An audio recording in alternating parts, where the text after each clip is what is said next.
esta Sí, geotécnica. sí, así es. En realidad, claro, usted bien lo ha dicho, o sea, le queda al ingeniero que está preparado para esto manejo de datos y ser muy riguroso en los cálculos, le queda un sinsabor al final, que después que lo ha determinado lo divide simplemente entre tres, ¿no? Eso corresponde a un método, definitivamente, o sea, tampoco nos tenemos esa responsabilidad, sino que lo que debemos es ir mejorando, innovando algo. Este factor nos está indicando de que la capacidad de carga debe ser castigada para alejarnos del momento de la falla. ¿Cuál fue la primera intención?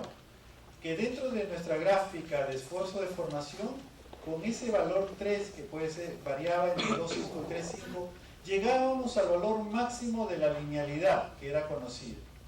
Por eso es que se divide entre 3. O sea, aseguran que con eso estamos en ese límite, explotando lo mejor que se puede el método. Pero es cierto, queda ese sinsabor al profesional que ha hecho un trabajo tan riguroso para finalmente dividirlo entre 3. Entonces, es cierto, el comentario es totalmente validero, y casualmente por ello es que viene una segunda propuesta, que es la de los estados límites, ¿no? Los estados límites lo que hace es tener las cargas y esas cargas mayorarlas. Por eso aparece aquí este valor asterisco, ¿no? O sea, las cargas que yo tengo las voy a mayorar, y las características físicas y mecánicas del suelo lo voy a minorar. Con eso le voy dando una condición del lado de la seguridad, porque las cargas mayoradas y lo del suelo degradado, si resuelvo ese sistema, ¿no?, cumpliendo la condición que las cargas sean mayores, que la resistencia del suelo sea mayor que las cargas, estaré del lado de la seguridad.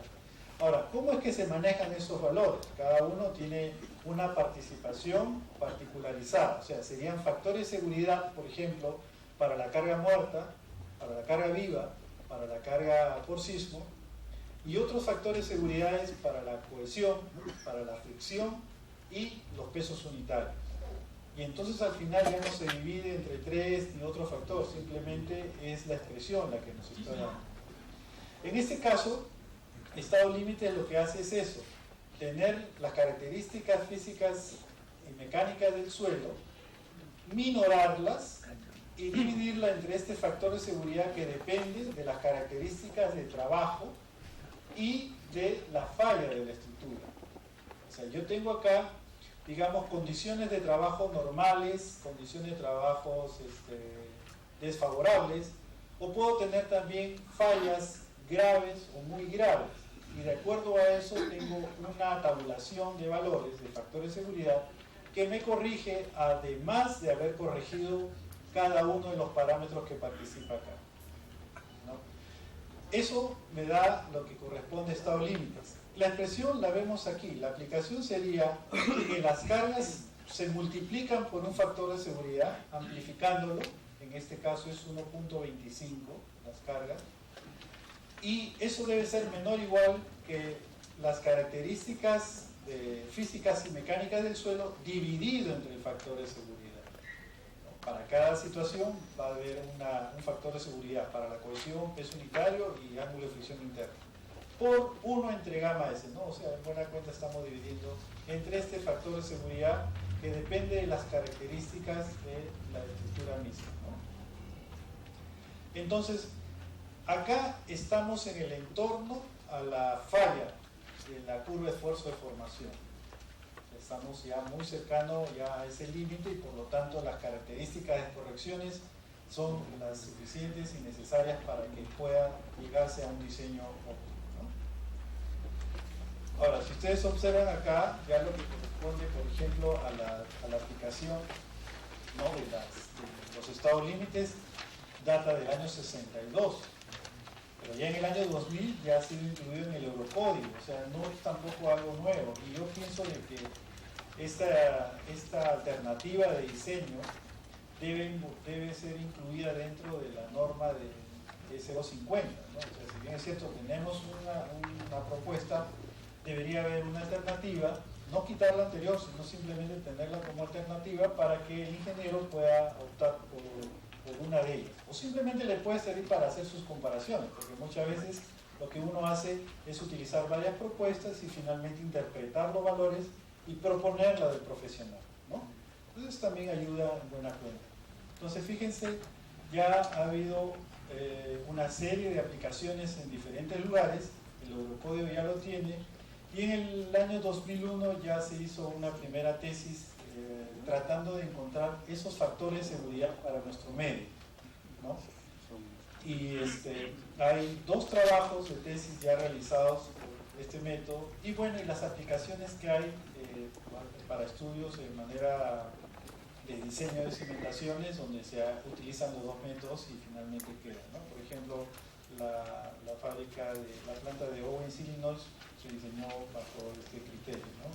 La de Thermochilca también fue diseñada por este método. Y entonces, ¿qué es lo que se observaba? Que los parámetros de corrección eran un poco más razonables, porque inclusive el método de estado límites tiene un porcentaje de tolerancia, ¿no? Un porcentaje de tolerancia que va de 3 a 5, en el cual relaciona las cargas provenientes y la resistencia del suelo dividida entre las cargas aplicadas. Entonces eso es simplemente un porcentaje. Si ese valor está entre 3 y 5, el ancho B de la cimentación elegido es la ideal, ¿no? Entonces uno puede hacer el cálculo inverso. Yo parto de 3 y 5, elijo un valor y comienzo a retroceder. Entonces hay diferentes aplicaciones que ya se viene haciendo en este caso, ¿no? Entonces lo que quería referenciar es que esto no es nuevo, es una alternativa más. Ahora, ¿qué demanda estos métodos? El método mismo, claro, se supone que se conocen las cargas. Ojo, que estos métodos es cuando yo conozco la carga muerta, la carga viva, la carga por sismo, y puedo correlacionar los 2 valores, ¿no? En este caso, voy a diseñar la estabilidad. Diseñar la estabilidad en buena cuenta es chequear el vuelco, el deslizamiento y la capacidad de carga del suelo. O sea, son 3 puntos importantes. Cuando uno solicita chequear la estabilidad de una cimentación, debe cumplir los 3 casos: chequear el vuelco, deslizamiento y la capacidad de carga que tiene el terreno, ¿no? Entonces aquí vemos que hay diseño por estabilidad, chequeo por vuelco, chequeo por deslizamiento, evaluar el comportamiento lineal del suelo, las deformaciones y finalmente diseñar la estructura, ¿no? Desde el punto de vista estructural. ¿Y de qué depende? De los tipos de suelo y estratigrafía, como hemos visto. Depende de las magnitudes de las cargas, de la excentricidad de la carga, de la profundidad de cimentación, de la forma de la base de la cimentación, de la inclinación del terreno y de la profundidad en el estrato resistente. Entonces, ustedes, por ejemplo, ya pensando en este proceso, no creo que se pueda encontrar un único valor de la capacidad de carga del terreno para un proyecto. Solamente se va a poder encontrar siempre y cuando me hayan proporcionado los diseños arquitectónicos, por ejemplo, donde me indican la profundidad de desplante y la geometría de la cimentación, porque solamente así puedo encontrar un único valor. Esto, les repito, con profesionales vinculados a la ingeniería estructural, ¿no? También tienen mucha experiencia, siempre se entrampa esa parte, porque muchas veces ellos no proporcionan esos datos, no porque no quieran, sino porque todavía no los tienen, porque están trabajando todavía, ¿no? Están modificando y entonces están haciendo sus metrados, cambian la ubicación de pronto del reservorio, de la caja del ascensor, o giran toda la edificación, entonces no se tiene todavía. Y como todos parten por igual, porque siempre se trabaja contra el tiempo, la mecánica de suelo también comenzó. Y la mecánica de suelos se aboca a lo que es el campo porque tiene todavía un tiempo muerto cuando las muestras llegan al laboratorio. Y entonces se apuran en tomar la muestra para que vayan al laboratorio. Y cuando ya se reporta esa información, uno termina su estudio y lo entrega y todavía no se han definido las cargas últimas, ¿no? Entonces, allí pienso yo que falta esa articulación. O sea, prácticamente uno realiza un trabajo de mecánica de suelo, entrega su capacidad admisible en condiciones estáticas al ingeniero estructural que toma la posta y él termina un diseño que el de mecánica de suelo ya desconoce totalmente. Solo si se presentara un problema en obra, recién es convocado para que vaya a ver por qué pasó. Entonces hay un divorcio, ¿no?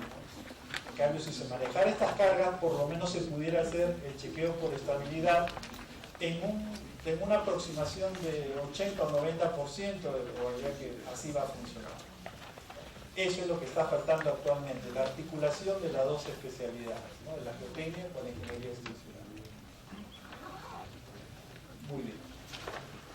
Bueno, creo que el tiempo en realidad es corto para poder tocar tantos temas que en realidad puede ser todo un curso, ¿no? Sin embargo, la idea ha sido proporcionar esta información, están en sus apuntes. Hagan la prueba de colocar en una hoja de cálculo los valores o las fórmulas que figuran allí y traten de comprobar cambiando los datos, modifiquen los datos y van a tener una herramienta bastante útil de hallar la capacidad antes. Muchas gracias.